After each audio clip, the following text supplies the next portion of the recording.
नमस्कार। स्वागत है सभी का। आज फिर हम हिंदी भाषा के प्रश्नों पर चर्चा करने के लिए आज साथ हैं। तो आज की थोड़ी प्रक्रिया हमारी नियमित प्रक्रिया से कुछ अलग है कि आज हम शायद प्रत्यक्ष संवाद नहीं कर रहे होंगे। तो शुरू करते हैं, आज के प्रश्नों पर चर्चा करेंगे। तो प्रश्न का आरंभ जैसे हमारा नियमित रूप से होता है प्रश्न पत्रों के साथ, आरंभिक कुछ प्रश्न जो होते हैं वो हमारे गद्यांश पर आधारित होते हैं और शेष कुछ प्रश्न सामान्य व्याकरण पर और फिर हमारे शिक्षा शास्त्र पर। तो शुरू करते हैं हम। आरंभिक प्रश्न जो हमारे इस गद्यांश पर आधारित हों और उनमें जो पहला प्रश्न है, सौंदर्य कैसा शब्द है? विशेषण है, पदबंध है, अव्यय है अथवा संज्ञा है? अपने उत्तरों की मिलान यहाँ हम जो चर्चा कर रहे हैं, जिस प्रकार से विश्लेषण करेंगे उनसे करें और आपने किस प्रक्रिया से उत्तर निकाला है। संभव है आपका उत्तर सही हो, पर संभव है प्रक्रिया में कुछ त्रुटि रही हो। तो अपनी प्रक्रिया और उत्तर दोनों की साथ साथ जांच करते रहें। तो जो सौंदर्य जो शब्द है, इस शब्द की रचना होती है सुंदर शब्द के साथ यह प्रत्यय जोड़ने पर। सुंदर जो शब्द है ये हमारा विशेषण की प्रवृत्ति का शब्द है, अर्थात सुंदर क्या है? विशेषण है। और सुंदर के साथ जब यह प्रत्यय जोड़े तो पद बनता है सौंदर्य। और ऐसी स्थिति में जो सौंदर्य जो पद है ये हमारी भाववाचक संज्ञा पद बन जाता है। अर्थात इन चारों ही विकल्पों में सौंदर्य के लिए जो सही उत्तर है वो हो गया संज्ञा। कैसी संज्ञा होगी ये? भाववाचक संज्ञा। सुंदर शब्द से बना है सौंदर्य, सुंदर में यह प्रत्यय जुड़ा और शब्द बना है सौंदर्य, भाववाचक संज्ञा है।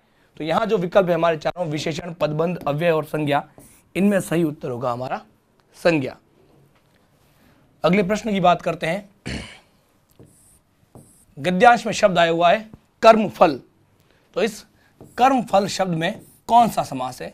कर्मधारय, तत्पुरुष, अव्ययी भाव या बहुव्रीहि समास। तो कर्मफल जो पद होता है इसका जब हम विग्रह करते हैं तो विग्रह इस प्रकार से किया जाता है, कर्म का फल। और यहां ये जो का जो पद है ये क्या है? हमारे संबंध कारक का विभक्ति चिन्ह है। और कारक के विभक्ति चिन्हों का लोप कर जिस समास की हम रचना करते हैं वो समास होता है हमारा तत्पुरुष समास। और ये जो समास होगा इसमें तत्पुरुष के भेद की बात करें तो क्योंकि संबंध कारक की विभक्ति का लोप हुआ है इसलिए ये हमारे संबंध तत्पुरुष समास होगा। अब यहाँ जो चार विकल्प हैं इनमें जो दूसरा विकल्प हम देख रहे हैं वो है हमारा तत्पुरुष समास। अर्थात 32वें प्रश्न का जो सही उत्तर होगा वो दूसरा विकल्प होगा तत्पुरुष समास। अगला जो प्रश्न है हमारे विकृत पद है। विकृत शब्द का अर्थ हमसे जानना चाहा है उन्होंने। तो विकृत जो शब्द बनता है वो बनता है वी धन कृत से। कृत हमारा मूल पद है, वी इसमें हमारा उपसर्ग है। कृत का अर्थ होता है हमारे बनाया हुआ।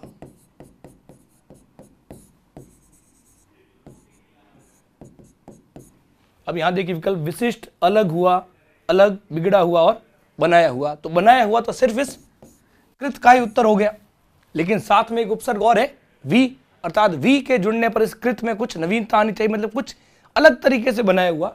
और यहाँ जो बनाया हुआ अलग तरीके से, तो विकृत जो पद है इसका प्रयोग रूढ़ अर्थ में जो हम करते हैं वो बिगड़े हुए के लिए करते हैं। तो इस 33वें प्रश्न का सही उत्तर जो होगा वो होगा आपका तीसरा विकल्प, बिगड़ा हुआ। विकृत शब्द का अर्थ है बिगड़ा हुआ। ये बनता है वी उपसर्ग के योग से। कृत हमारा मूल पद है, कृत का अर्थ होता है बनाया हुआ और वी उपसर्ग जुड़ने से इसका इसका अर्थ जो है रूढ़ अर्थ जो बन जाता है वो बन जाता है बिगड़ा हुआ। तो इस 33वें प्रश्न का जो सही उत्तर है वो होगा आपके बिगड़ा हुआ, तीसरा विकल्प 33वें प्रश्न के लिए। अगला प्रश्न देखिए, निम्नलिखित में से किस शब्द में दो उपसर्गों का प्रयोग हुआ है? तो देखिए इन पदों का विग्रह करें हम पहले तो समझ में आए कि कहाँ दो उपसर्ग है। तो पहला पद है हमारे उपन्यास। तो ये पद देखिए उप, नी और आस से बनता है। नी और आस मिलकर पद बनाते हैं न्यास। यहां हमारी ऋण संधि की प्रक्रिया हुई है यहां पर।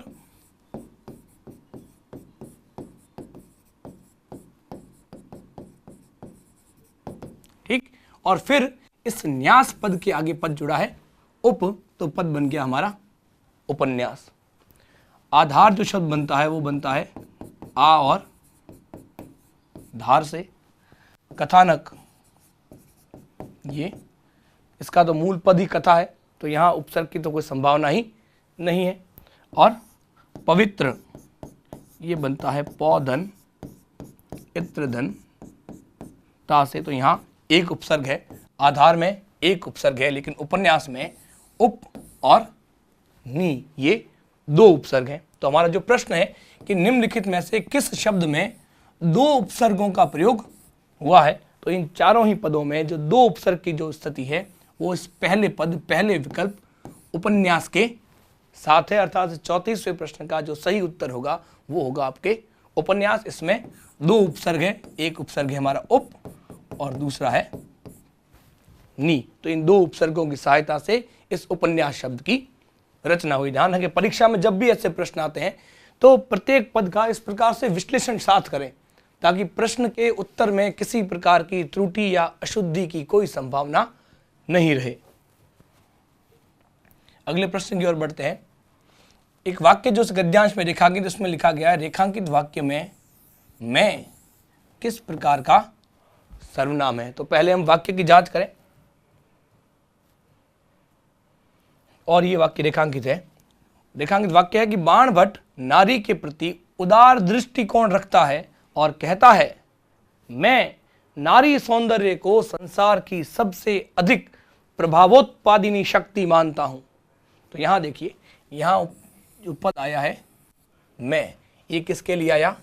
इस बाण भट्ट के लिए। इन्होंने ही कहा है, क्या कहा कि बाण भट्ट के नारी के प्रति उदार दृष्टिकोण बाण भट्ट नारी के प्रति उदार दृष्टिकोण रखता है और कहता है मैं नारी सौंदर्य को संसार की सबसे अधिक प्रभावोत्पादिनी शक्ति मानता हूं। तो यहां मैं किसके लिए आया? बाण भट्ट के लिए, अर्थात जो हमारा वक्ता है उसी के लिए हमने सर्वनाम का प्रयोग किया है। तो वाक्य में सर्वनाम, ऐसा सर्वनाम जो वाक्य में वक्ता के लिए ही आया हो, वो हमारा उत्तम पुरुषवाचक सर्वनाम होता है। और यहां ये मैं किसके लिए आया? वक्ता के लिए ही आया है। अर्थात वाक्य में जहां उस विकल्प में हमें उत्तम पुरुषवाचक पद खोजना है, तो यहां हम देख रहे हैं उत्तम पुरुषवाचक पद नहीं है। तो ऐसी स्थिति में जो विकल्प बचता है हमारे पास, वो बचेगा पुरुषवाचक सर्वनाम। तो रेखांकित वाक्य में जो मैं जो पद था, ये कैसा था हमारे? कैसा सर्वनाम है? पुरुषवाचक सर्वनाम है। तो इस प्रश्न का जो सही उत्तर है वो है आपके दूसरा विकल्प। फिर है निम्न में से किस एक शब्द का स्वरूप लिंग एवं वचन की परिस्थितियों में नहीं बदलता है। अर्थात उसके लिए किसी प्रकार की परिस्थिति आप लगाएं, शब्द के रूप में कहीं कोई परिवर्तन नहीं होगा। तो ऐसे प्रश्न जब भी हमें दिए जाएं तो ऐसी स्थिति में प्रयास करें कि उस शब्द को लिंग या वचन के आधार पर बदलना संभव है या नहीं। तो जैसे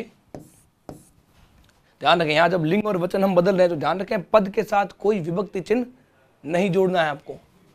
तो जैसे हवा से पद बनाएंगे हम, हवाएं बन रहा है, मतलब ये वचन के आधार पर बदल रहा है, लिंग के आधार पर नहीं बदल रहा, पर हवा के आधार पर बदल रहा है। वायु, इसका पुल्लिंग तो कोई होता नहीं, और बहुवचन करना चाहें तो वायुएं पद नहीं बनता है, मतलब यहां तो नहीं बन रहा है। फिर आदत, ये तो क्योंकि संज्ञा पद है तो निश्चित रूप से बदलेगा। आदतें, रात तो पद बन जाएगा रातें, अर्थात हवा पद बदल रहा है, आदत पद बदल रहा है, रात पद बदल रहा है, लेकिन वायु पद किसी स्थिति में नहीं बदल रहा है। अर्थात इस जो प्रश्न हमसे किया गया कि कौन सा एक शब्द जो है लिंग और वचन की परिस्थिति में बिल्कुल नहीं बदलता, तो उसका सही उत्तर होगा आपके वायु। तो इस प्रकार हम कह सकते हैं 36वां जो प्रश्न है इसका सही उत्तर होगा आपके वायु। ऐसा शब्द जो लिंग और वचन दोनों की दृष्टि से बिल्कुल अपने रूप में कोई परिवर्तन नहीं कर रहा है।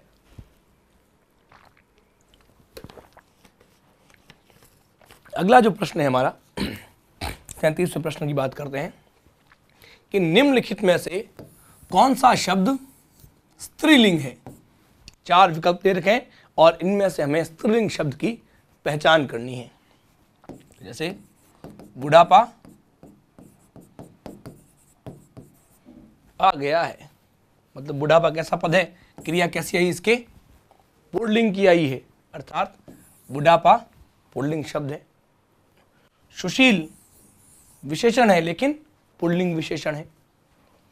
बोरा पुल्लिंग शब्द है लेकिन वीरांगना देखिए पद बनता है आपके वीरधन। अंगना के योग से, तो यहां अंगना शब्द का अर्थ क्या होता है, स्त्री। वीर है जो स्त्री, वीरांगना पद बनता है और वीरांगना जो है वो हमारे यहाँ स्त्रीवाचक पद है। तो इन चारों विकल्पों में जो शब्द स्त्रीलिंग है वो 37वें प्रश्न के लिए चौथा विकल्प बिल्कुल सही है। वीरांगना शब्द बिल्कुल स्त्रीलिंग पद है, शेष तीनों ही पद हमारे पुल्लिंग पद हैं। अगले 38वें प्रश्न की बात करेंगे। निम्नलिखित में से विलोम शब्दों का अशुद्ध विकल्प है। निम्नलिखित में से विलोम शब्दों का अशुद्ध विकल्प, अर्थात विलोम दे रखे हैं, उनमें से एक ऐसा विकल्प है जहां विलोम शब्द की प्रक्रिया ठीक तरीके से नहीं हुई है। तो देखिए अल्प यानी थोड़ा, बहु यानी बहुत, मतलब यहां विलोम का युग बिल्कुल ठीक चल रहा है।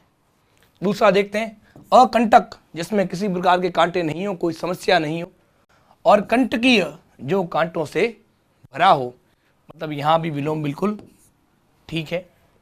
अगला देखिए इप्सित, जिसकी इच्छा की गई हो, और इसका विलोम अभिप्सित नहीं, इसका विलोम होना चाहिए आपके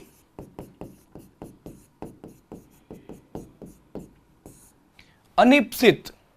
अभिप्सित इप्सित का विलोम नहीं है। अभिप्सित यानी जिसकी इच्छा बहुत अधिक प्रबलता के साथ की गई, वो अभिप्सित है। तो जिसकी इच्छा की गई हो, प्रबलता से इच्छा की गई, लगभग समानार्थी भाव है। इसका जो विपरीत होगा, विलोम जो होगा, वो होगा आपके अनिप्सित। फिर है अधीन, स्वतंत्र, ये भी बिल्कुल ठीक है। तो विलोम शब्दों का अशुद्ध विकल्प जो हमें छांटना है वो है इसका आपके तीसरा विकल्प, इप्सित और अभिप्सित। इप्सित का सही विलोम शब्द होता है अनिप्सित। अभिप्सित इप्सित का विलोम नहीं होता है। तो इस 38वें प्रश्न का सही उत्तर होगा आपके तीसरा विकल्प। अगला प्रश्न है कि यह आदमी वही है जो मेले में जादू दिखाता था। वाक्य कैसा है, सरल, संयुक्त या मिश्र वाक्य।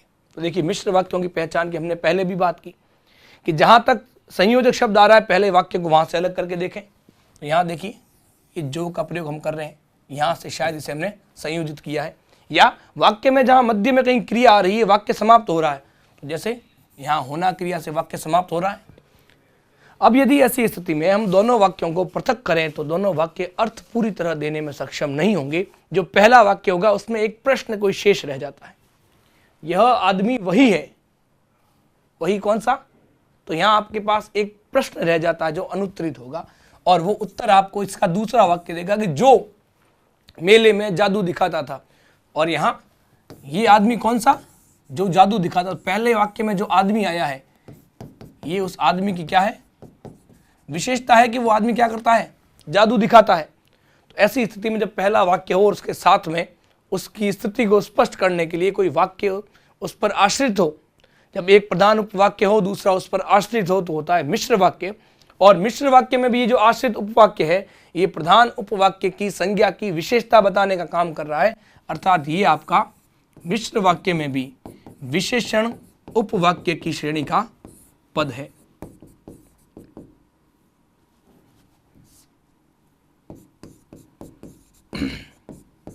तो ये वाक्य कैसा है? मिश्र वाक्य है और उसमें भी विशेषण उपवाक्य युक्त मिश्र वाक्य। तो 39वें प्रश्न का सही उत्तर होगा आपके दूसरा विकल्प, मिश्र वाक्य। फिर देखिए, व्यायाम करने वाले लोग स्वस्थ रहते हैं, रेखांकित पदबंध है। ये तो बहुत सरल सी प्रक्रिया है। पदबंध वाक्य में पदों का ऐसा समूह जो किसी एक व्याकरणिक इकाई का कार्य करता है, उसे हम कहते हैं पदबंध। ठीक, अब यहां देखिए वाक्य क्या है? व्यायाम करने वाले लोग स्वस्थ रहते हैं। तो यहाँ जो रेखांकित भाग है ये क्या है, व्यायाम करने वाले। और ये व्यायाम करने वाले कौन, लोग। तो इन लोगों की विशेषता है कि वो क्या करते हैं, व्यायाम करते हैं। ये जो भाग है व्यायाम करने वाले, ये इन लोगों की क्या बता रहा है, विशेषता बता रहा है। और जब ये इसकी विशेषता बता रहा, मतलब जो विशेषता बताता है उससे हम क्या कहते हैं, विशेषण कहते हैं। तो ये जो पद समूह है पूरा का पूरा, ये इन लोगों की विशेषता बताने में काम आ रहा है। और जो पद समूह विशेषता बताने का काम करेगा वो आपका विशेषण पदबंध होगा। अर्थात इस प्रश्न का सही उत्तर आपके कौन सा है, चौथा विकल्प। यदि यहीं पर इस वाक्य को, जितना हमने रेखांकित अभी तक किया था यहाँ व्यायाम करने वाले तक, यदि इसी को हम यहां तक रेखांकित करें, व्यायाम करने वाले लोग, उस संज्ञा शब्द को हम साथ ले लें जिसकी विशेषता बताई जा रही है, तब ये बन जाएगा आपका संज्ञा पदबंध। और अगर यहां हम लोग के स्थान पर कहेंगे कि व्यायाम करने वाले तुम सदैव स्वस्थ रहोगे, तो यहां हमने ये व्यायाम करने वाले विशेषता वही है, लेकिन अब विशेषता किसकी बता रहा है, सर्वनाम की बता रहा है। तो ये विशेषतावाचक पद समूह और ये सर्वनाम जब दोनों को संयुक्त कर देंगे तो वो बन जाएगा सर्वनाम पदबंध। तो यहां हमने केवल प्रश्न किसके संदर्भ में किया है, व्यायाम करने वाले संदर्भ में। लोग संज्ञा पद है, संज्ञा की विशेषता बताने वाला जो पद समूह है वो क्या कहलाएगा, विशेषण। और क्योंकि पदबंध है इसलिए इसे हम कहेंगे विशेषण पदबंध।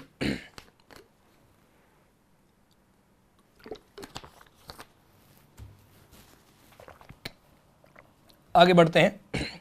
सांप छछूंदर की गति होना, मुहावरे का अर्थ बताइए।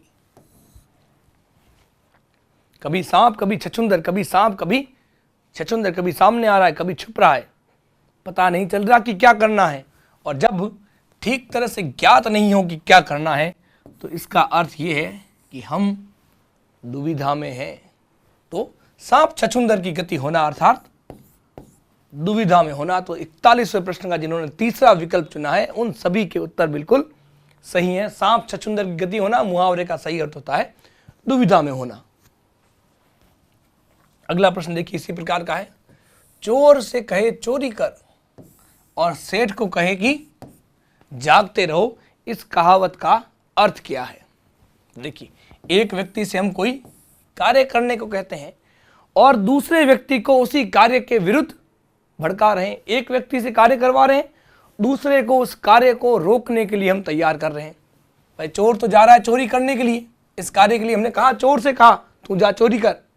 और फिर उस चोरी को रुकवाने के लिए, चोर को पकड़वाने के लिए उसी सेठ को हमने कहा कि भाई ध्यान रखना आज चोर आने वाला है। दोनों पक्षों को हमने एक दूसरे के विपरीत कर रखा है। एक पक्ष से कार्य करने को कह रहे हैं, दूसरे पक्ष को कार्य को रोकने के लिए तैयार कर रहे हैं। तो अब हम क्या कर रहे हैं, दुष्टों का साथ दे रहे हैं? बिल्कुल नहीं। चोर का साथ देते अकेले का तो दुष्ट का साथ होता, सेठ का भी साथ दे रहे हैं, दोनों का साथ दे रहे हैं। सज्जनों का सहयोगी होना, बिल्कुल नहीं। सज्जन के सहयोगी तब होते जब केवल सेठ के साथ होते, हम चोर के साथ भी हैं। दोनों पक्षों का समर्थन करना या दोनों पक्षों को लड़ाना। अब देखिए, जब चोर वहां जाएगा तो सेठ उसको पकड़ेगा और ऐसी स्थिति में दोनों में आपस में झगड़ा होगा। तो जो ये काम करता है वो क्या होता है, दोनों पक्षों को लड़ाने वाला होता है। तो चोर से कहे चोरी कर, सेठ को कहे जागते रहो, इस लोकोक्ति का सही अर्थ है आपके दोनों पक्षों को लड़ाने वाला। तो जिन्होंने इस 42वें प्रश्न का चौथा विकल्प चुना है उन सभी के उत्तर बिल्कुल सही हैं। जहाँ लोकोक्तियां अपने अर्थ साथ लेकर आती है, थोड़ा गहनता से उन पर विचार करें तो। 43वां प्रश्न देखिए, निम्न में से कौन सा एक विकल्प संधि के संबंध में अशुद्ध है? संधि के लिए क्या है, अशुद्ध है। तो देखिए, उत धन लिखित और पद बना उल्लेखित, यहां थोड़ी सी अशुद्धि होनी चाहिए क्योंकि ये पद बनना चाहिए आपका उल्लिखित। उत धन लिखित और पद बनेगा उल्लिखित। तत् धन हित और पद बना तद्धित, बिल्कुल ठीक है। कटु धन उक्ति, पद बना कटुक्ति, ये भी बिल्कुल ठीक है। सार धन अंश, सारांश, ये भी बिल्कुल ठीक है। तो 43वें प्रश्न में संधि प्रक्रिया में जो अशुद्धि है वो इस पहले विकल्प में है। उत धन लिखित से पद बनना चाहिए उल्लिखित। उल्लेखित शब्द तो होता ही नहीं है। जिसका उल्लेख पहले किया गया और जिसका उल्लेख ऊपर किया गया है वो पद उल्लिखित होता है, वो स्थिति उल्लिखित होती है, उल्लेखित कोई स्थिति नहीं होती है। तद्धन ये पद व्यंजन संधि का उदाहरण है। यदि त या द के बाद ल आए तो त द ल में बदलते हैं। फिर त या ये भी व्यंजन संधि है, त या द के बाद ह हो तो त द में तथा ह ध में बदलता है। तो देखिए संधि होने पर त बदला हमारा द में, ह बदल गया ध में और पद बन गया तद्धित। ये आपके दीर्घ स्वर संधि है, ह्रस्व उ और ह्रस्व उ मिलकर यहाँ दीर्घ उ में बदल गए। और यहाँ भी आपकी दीर्घ स्वर संधि है, ये अ और अ मिलकर आ में बदल गए। तो यहाँ इन चारों ही प्रक्रियाओं में जो पहला विकल्प है वो उत्तर आपका अशुद्ध उत्तर है। अगला देखिए, निम्नलिखित में से कौन से एक विकल्प में सभी पर्यायवाची शब्द सही नहीं है, मतलब कहीं कुछ अशुद्धि होनी चाहिए। तो चलिए जांच करते हैं सभी की। सबसे पहला इंद्र, देवराज बिल्कुल ठीक है इसके लिए, सुरेश ये भी ठीक है, वृहत्रहा ये भी ठीक है, वासव ये भी ठीक है, कमल के लिए सरोज ठीक है, राजीव भी ठीक है, पुंडरिक भी ठीक है, शतपत्र ये भी ठीक है, गजानन में देखिए गजवदन ये भी ठीक है, हैरंब भी ठीक है, द्वियात्रिज ये भी ठीक है और गिरिजानंदन भी ठीक ही है। फिर ब्रह्मा में चित्रानंद ठीक है, हिरण्यगर्भ ये भी ठीक है, प्रजापति भी ठीक है। अच्छा, शेषशाही यहाँ देखिए, यहाँ अशुद्धि आई है। शेषशाही ये कौन है? जो शेष नाग पर सोता है, शेष नाग है जिसका शयन स्थल कौन? विष्णु। तथा चौथा जो विकल्प है इसमें शेषशाही जो पद आया हुआ है ये ब्रह्मा का पर्याय न होकर किसका पर्याय है? विष्णु का पर्याय है। तो पहले विकल्प में सभी शब्द इंद्र के पर्याय है, दूसरे के सभी शब्द कमल के पर्याय हैं, तीसरे के सभी शब्द गजानन के गणेश के पर्याय हैं, चौथे में पहला दूसरा और तीसरा तो ब्रह्मा के पर्याय है, लेकिन चौथा जो पद है शेषशाही ये ब्रह्मा का पर्याय नहीं है। अर्थात इस प्रश्न का जो सही उत्तर होगा वो होगा आपके चौथा विकल्प, यहाँ शेषशाही पद नहीं होना चाहिए। आगे बढ़ते हैं। निम्नलिखित में से कौन सा एक शब्द अशुद्ध है? देखिए बताइए भैया, निम्न में से कौन सा एक शब्द अशुद्ध है? बहुउद्देशीय, नुपुर, अनुग्रह और पक्षीगण।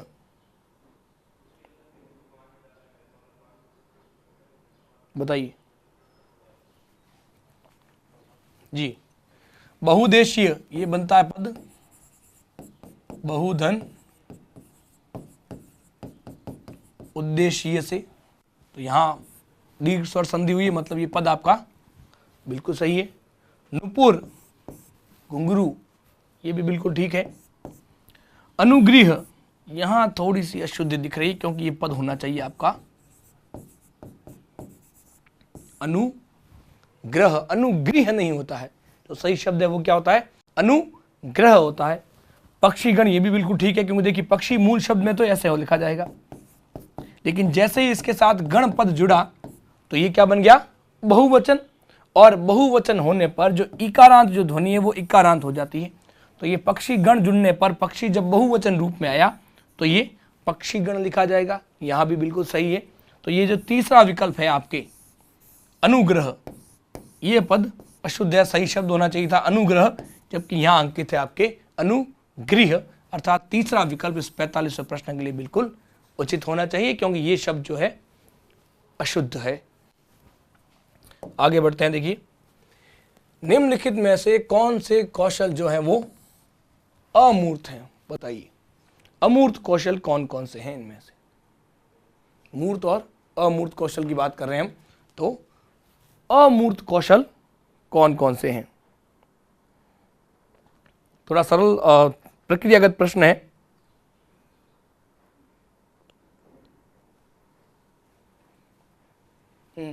सुनना पढ़ना, बोलना लिखना, सुनना बोलना या पढ़ना लिखना? बताइए।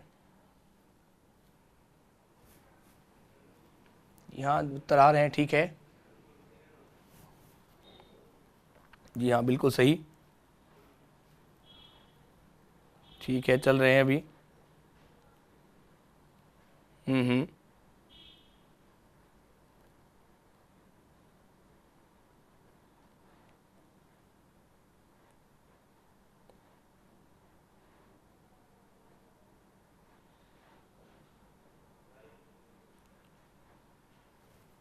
जी हाँ, चलिए। तो देखिए यहाँ जो प्रक्रिया हमारी सुनना और पढ़ना जो प्रक्रिया है, ये हमारी अमूर्त प्रक्रिया है, ठीक। और बोलना और लिखना जो है, ये दोनों हमारी मूर्त प्रक्रियाएं होती हैं। जिन प्रक्रियाओं, जिन हमने कौशलों में बात की थी, जो हमारे ग्राह्य कौशल हैं वो कैसे होते हैं? अमूर्त। और जो हमारे अभिव्यक्ति कौशल है वो कैसे होते हैं? मूर्त होते हैं।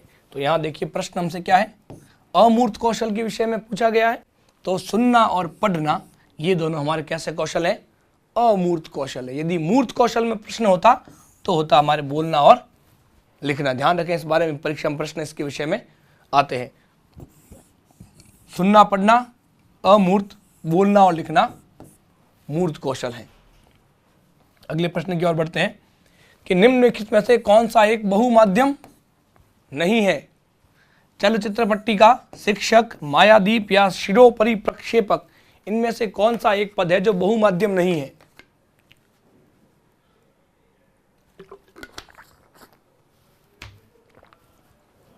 जी हाँ, बिल्कुल सही उत्तर दिया सभी ने।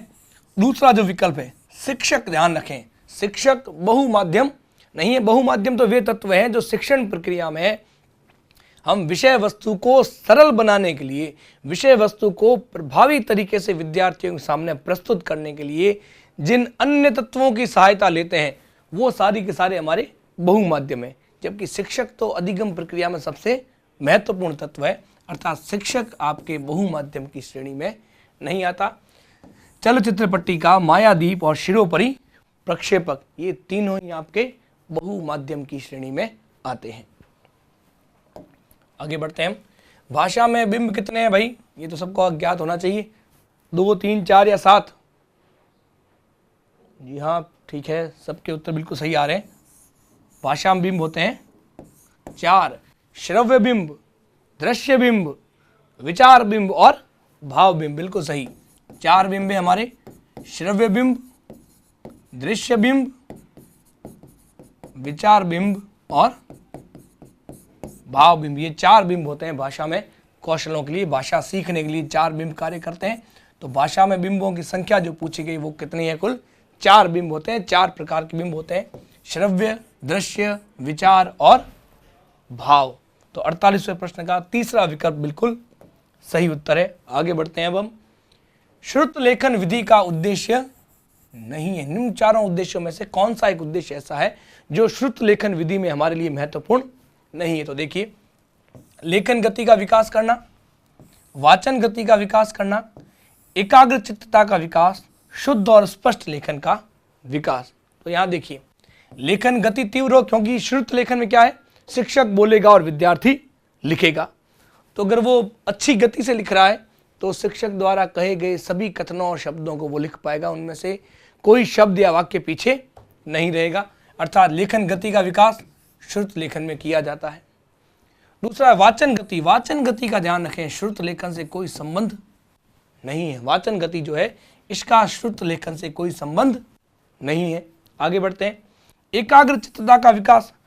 विद्यार्थी जितना एकाग्र है उतना ही वो शिक्षक के द्वारा कहे गए शब्दों और वाक्यों को ठीक तरीके से सुनेगा, और जितना सही उसने सुना है, जितना शुद्ध उसने सुना है, उतना ही शुद्ध वो लिखेगा। तो शुद्ध लेखन में, लेखन शुद्धता के लिए उसका आवश्यक है कि वो कैसे हो?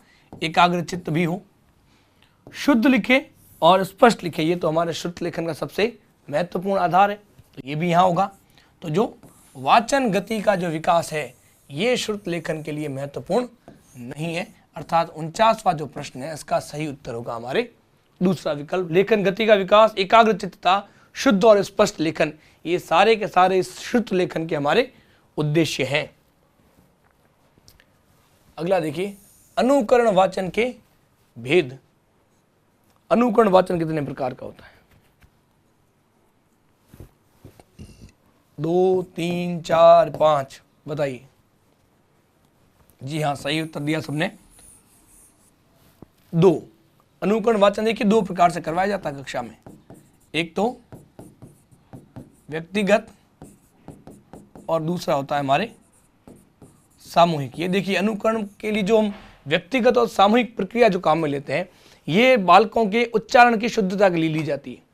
कक्षा में जब आपने उच्चारण करवा रहे हैं, वाचन जब करवा रहे हैं, तो उस वाचन के दौरान यदि आपने देखा कि कुछ विद्यार्थी उस वाचन में अशुद्धियां कर रहे हैं, तो ऐसी स्थिति में उन कुछ विद्यार्थी जो व्यक्तिगत की अशुद्धियां हैं, प्रत्येक जो व्यक्तिगत विभिन्नता की बात जो हम करते हैं, तो उस व्यक्तिगत विभिन्नता के आधार पर जब वाचन करवाया जाएगा तो वो होगा आपका व्यक्तिगत वाचन। और जब पूरी कक्षा को या कक्षा में कुछ विद्यार्थियों के समूह को जब इस अनुकरण वाचन का अभ्यास करवाया जाए तो वो कहलाता है आपके सामूहिक अनुकरण वाचन। तो अनुकरण वाचन कुल भेद हो जाएंगे आपके 2। आगे बढ़ते हैं। हिंदी शिक्षण में पूरक पुस्तकें निम्नलिखित में से किस उद्देश्य की पूर्ति में सहायक नहीं है? तो पूरक पुस्तकों के बारे में हमने पहले भी चर्चा की। पूरक पुस्तकें ऐसी पुस्तकें जो बालक के भाषागत ज्ञान को, बालक की साहित्य के प्रति रुचि विकसित करने के लिए जिन पुस्तकों की हम सहायता करते हैं, प्रयोग लेते हैं, उन्हें कहते हैं पूरक पुस्तकें। ये पूरक पुस्तकों में वो सामग्री होगी जो विद्यार्थी पहले ही पढ़ चुका है, जिस सामग्री के बारे में, जिन शब्दों के बारे में विद्यार्थी को पहले से ज्ञान है, जिन शब्दों के अर्थ विद्यार्थी पहले से जानता है। तो अब देखिए, सद्वृत्तियों के विकास में बिल्कुल, क्योंकि यहाँ बालक में साहित्य के प्रति रुचि जागृत हो रही है, साहित्य बालक में सद्वृत्तियों के विकास में सहायक होता है। फिर स्वाध्याय की योग्यता का विकास, तो बिल्कुल पूरक पुस्तकें सामान्यतः शिक्षक द्वारा पढ़ाई नहीं जाती, विद्यार्थी स्वयं ही पूरक पुस्तकों का अध्ययन करता है, क्योंकि पूरक पुस्तकों में जो पाठ्य वस्तु होगी, उस पाठ्य वस्तु के शब्दों, वाक्यों, कथनों, प्रक्रियाओं से विद्यार्थी पहले से परिचित होता है। तो ऐसी स्थिति में ये स्वाध्याय की प्रवृत्ति विकसित करने में भी सहायक है। ऐसी सामग्री जो पाठ्य पुस्तक में न समा सके, उसे रोचक तरीके से प्रस्तुत करना, अर्थात जब मुख्य पाठ्य पुस्तक है, उस मुख्य पाठ्य पुस्तक में जो पाठ, जो प्रक्रियाएं सम्मिलित नहीं हुई है, उन प्रक्रियाओं को हम क्या करते हैं, पूरक पुस्तक के साथ लेकर आते हैं। तो ऐसी विषय वस्तु जो पाठ्य पुस्तक में नहीं थी, उसे भी हम प्रयुक्त कर सकते हैं। फिर है भाषा की दुरूहता से परिचित कराना। दुरूहता का अर्थ होता है कठिनाई, जबकि पूरक पुस्तक जो होती है उसकी रचना का आधार यही होता है कि बालक भाषा के जिन अवयवों से, जिन तत्वों से, जिन शब्दों से पहले से परिचित है, उन्हीं शब्दों का प्रयोग किया जाएगा। तो ये जो पूरक पुस्तक है, ये भाषा की दुरूहता के संबंध में जानकारी नहीं देगी। शेष तीनों प्रक्रियाएं, सद्वृत्तियों का विकास, स्वाध्याय की योग्यता और ऐसी सामग्री जो पाठ्य पुस्तक में नहीं आई हो, उसका प्रस्तुतिकरण करने के लिए पूरक पुस्तक का प्रयोग किया जाता है। जबकि भाषा की जो कठिनाइयां हैं, वो पूरक पुस्तक में विद्यार्थी के सामने नहीं आती है, क्योंकि इस पूरक पुस्तक में जो विषय वस्तु होगी, वो उस आधार पर होगी कि बालक भाषा के जिन तत्वों से, जिन भागों से, शब्दों से पहले से परिचित है, उन्हीं का प्रयोग यहां किया जाता है। आगे बढ़ते हैं।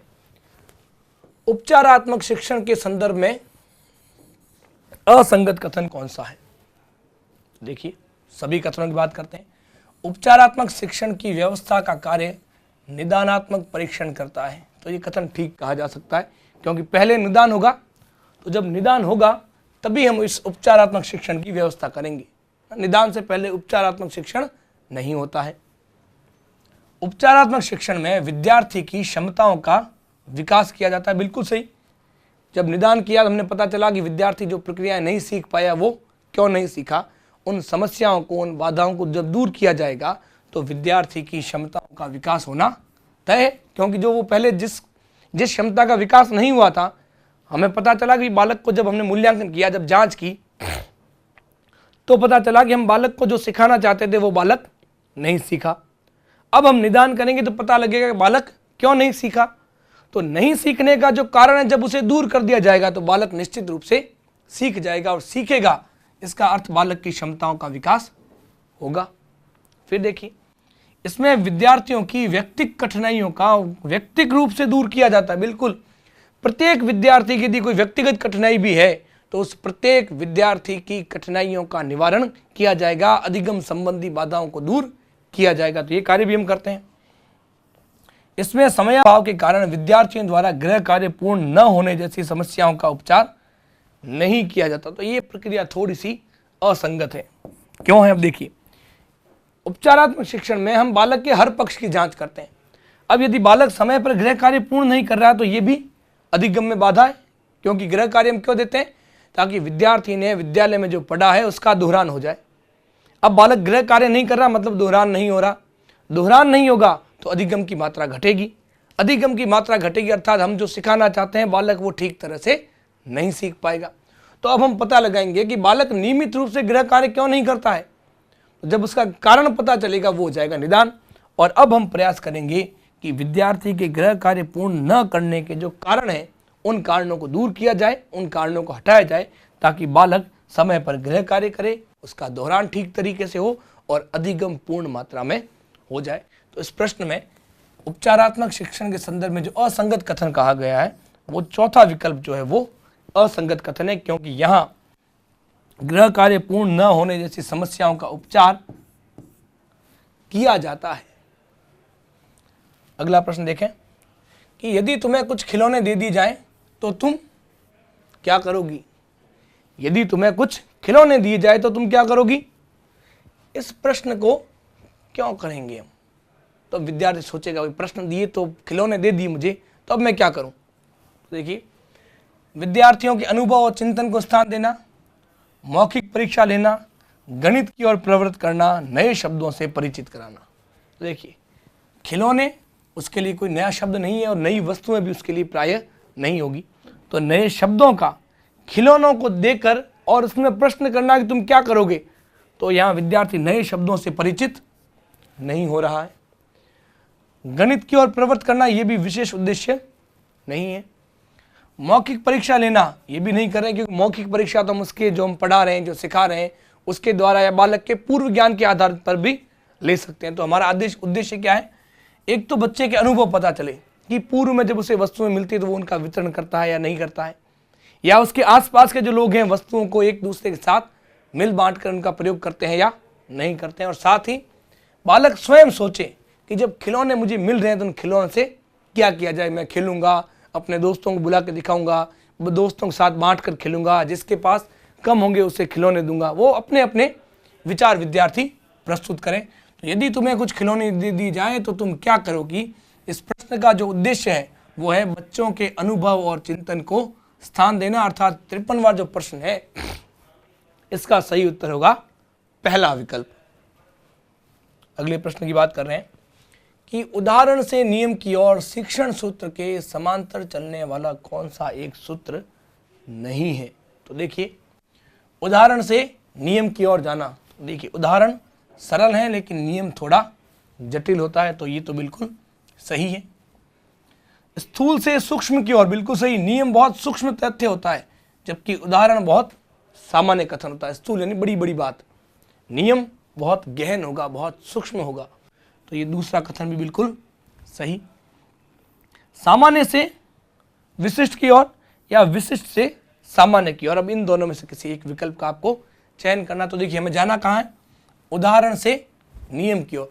तो देखिए, नियम जो होगा वो सभी पर एक समान रूप से लागू होता है, मतलब सामान्य तत्व है, अर्थात विशिष्ट से सामान्य की ओर बढ़ना ये उदाहरण से नियम की ओर बढ़ना है। सामान्य से विशिष्ट की ओर जाना ये नियम से उदाहरण का पालन करता है।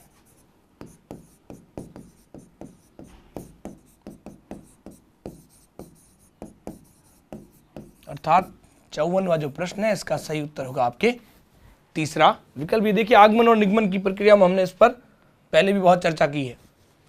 फिर देखिए, दल शिक्षण विधि में छात्र क्या सीखते हैं?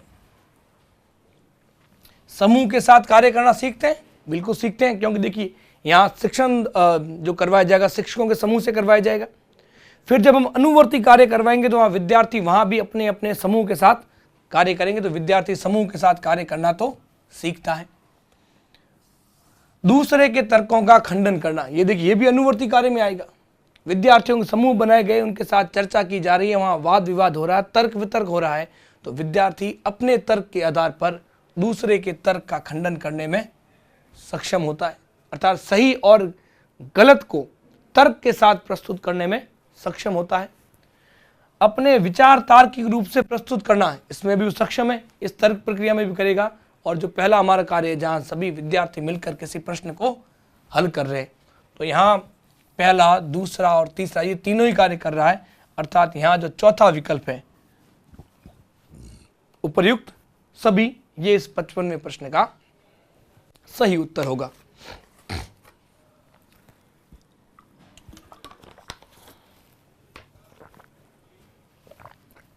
आगे बढ़ते हैं कि बालक में उच्चारण को सुधारने का कार्य किस कक्षा में होना चाहिए। देखिए क्या सुधारना है, बालक का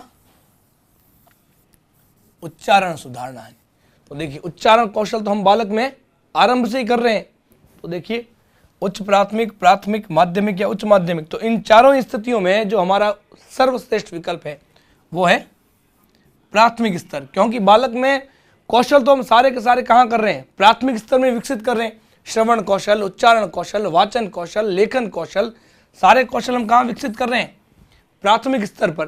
तो जब प्राथमिक स्तर पर सारे ही कौशल विकसित करने हैं तो बालक के उच्चारण को सुधारने का कार्य भी हमें कहाँ करना है, इस प्राथमिक स्तर पर ही करना है, अर्थात 56वें प्रश्न का सही उत्तर होगा आपका दूसरा विकल्प। आगे बढ़े कि भाषा संप्रेषण का माध्यम है। समाज में किसी भी भाषा के मौखिक रूप का महत्व सर्वाधिक होता है, ठीक। तो निम्नलिखित में कौन सा एक भाषा की मौखिक अभिव्यक्ति के प्रकारों में सम्मिलित नहीं है, बताइए।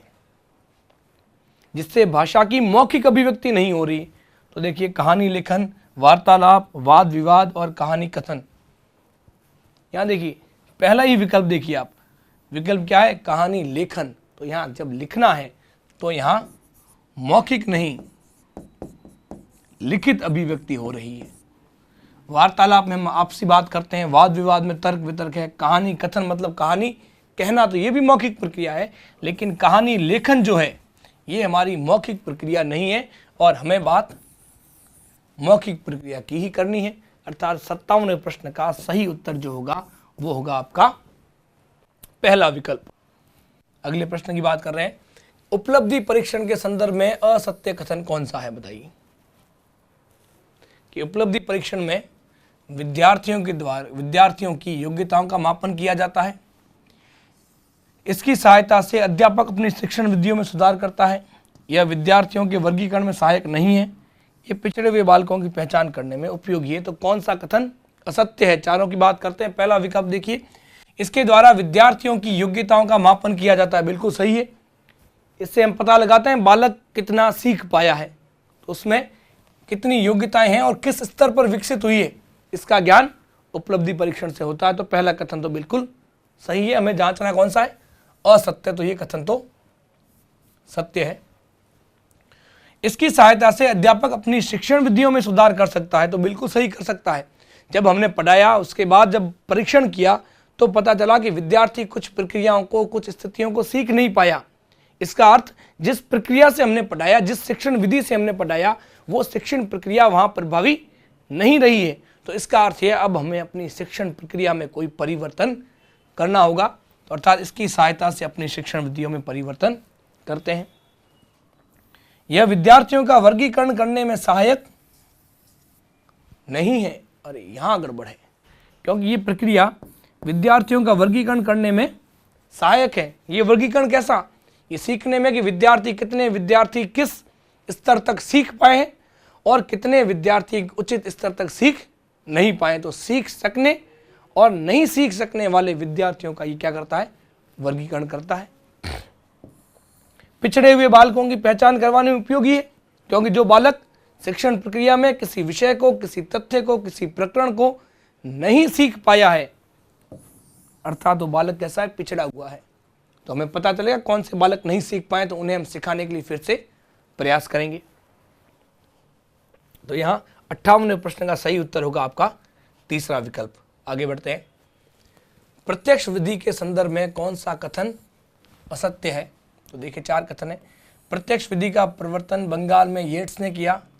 इस विधि से द्वितीय भाषा का अध्ययन करवाया जाता है। यह विधि अनुकरण से अन्य भाषा सिखाती है। यह विधि वाक्य को पूर्ण इकाई मानती है। तो बताइए चारों में से कौन सा विकल्प अशुद्ध है? देखिए यह विधि वाक्य को पूर्ण इकाई मानती है, तो बिल्कुल सही है ना। इसमें करते क्या है, बालक को भाषा पूरी की पूरी सिखाते हैं। जैसे बालक मातृभाषा सीखता है, ठीक उसी रूप में बालक को दूसरी भाषा सिखाते हैं। यह विधि अनुकरण से अन्य भाषा सिखाती है, ये भी सही है, क्योंकि प्रत्यक्ष विधि में भाषा सिखाते समय केवल उसी भाषा का प्रयोग किया जाएगा जो भाषा हम बालक को सिखाना चाहते हैं। यहाँ तक कि कक्षा में जो निर्देश दिए जाते हैं वो भी सारे दूसरी भाषा में ही दिए जाते हैं। तो ये प्रक्रिया बिल्कुल सही है। इस विधि से द्वितीय भाषा का अध्ययन करवाया जाता है, ये भी बिल्कुल सही है। पहला विकल्प देखिए, इस विधि का प्रवर्तन बंगाल में येट्स ने नहीं किया था। येट्स तो कहाँ, मद्रास में थे। बंगाल में टिपिंग ने किया था, मुंबई में फ्रेजर और मद्रास में येट्स थे। तो जो पहला विकल्प है यहाँ, ये आपका उत्तर है। इस प्रत्यक्ष विधि के संदर्भ में ये पहला कथन जो है ये सत्य नहीं है, पहला विकल्प असत्य है। और अंतिम प्रश्न की बात करते हैं, निम्नलिखित में से कौन सा एक श्रेष्ठ पाठ्य पुस्तक की विशेषताओं का समूह नहीं है? 4 विकल्प हैं, अलग अलग समूह हैं।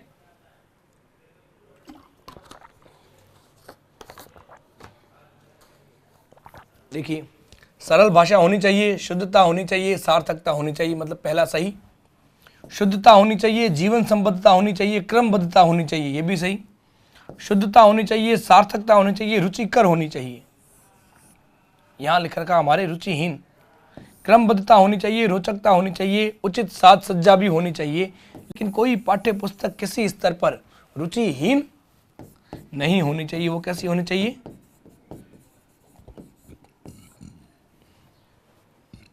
रुचिकर होनी चाहिए। तो इस 60वें प्रश्न के लिए सही विकल्प होगा आपका तीसरा, ये पाठ्य पुस्तक की विशेषताओं का समूह